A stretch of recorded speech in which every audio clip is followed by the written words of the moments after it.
it's a free service provided by Parliament. So we provide a free service to everybody, whoever they are, to help them get their voice heard in Parliament. A couple of questions have arisen already, some very specific, some quite broad, asking me, how do people engage in Parliament? How can they find out about it?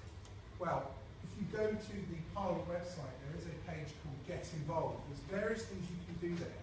You can sign up, where it says stay in touch. Give us your email details, and we will send emailed updates to you about the different events we run. And indeed, this event was one that we did open up and put on our website that you could sign up with on Eventbrite. Once a month, we run a session here, which is a general introduction to how Parliament works. So if you've come here today and you have very little knowledge of how Parliament works and you'd like to get an overview, then you can sign up for one of those sessions to get them free. About 3 or 4 times a year, I've now started running sessions which specifically deal with legislation and how bills become made law. We had one of those a couple of weeks ago, and we had about 40 people. They're usually pretty popular. So if that's something, there's a particular piece of legislation you're tracking, you can sign up for one of those. But on top of that, some of you I know have come here on behalf of different groups and organisations today. If you feel your group has a need or would benefit from some training about engaging with Parliament, please let me know. I've brought some contact cards along with me today. Please let me know. Now, what kind of work can I do for you? Well, first of all, I should say, if anyone has come from outside of London today, there is more than one of me. We have offices covering the whole of the UK. Secondly, what kind of things can we do?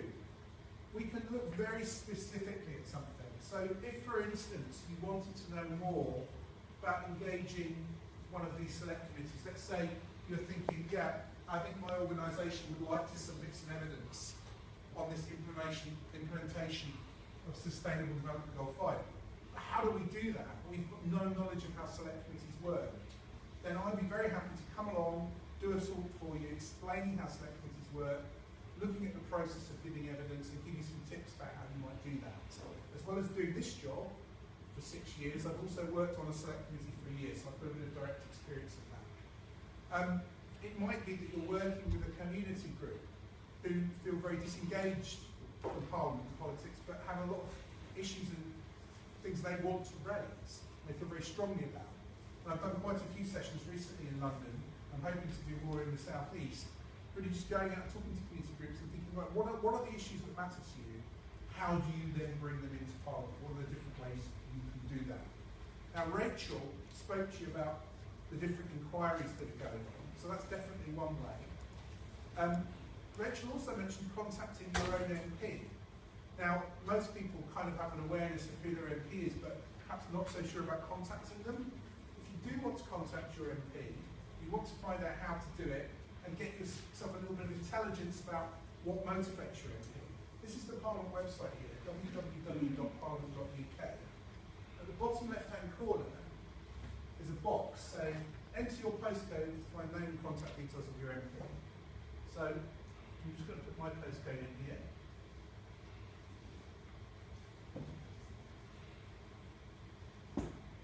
So that's my MP, Shukram, an MP for Streatham.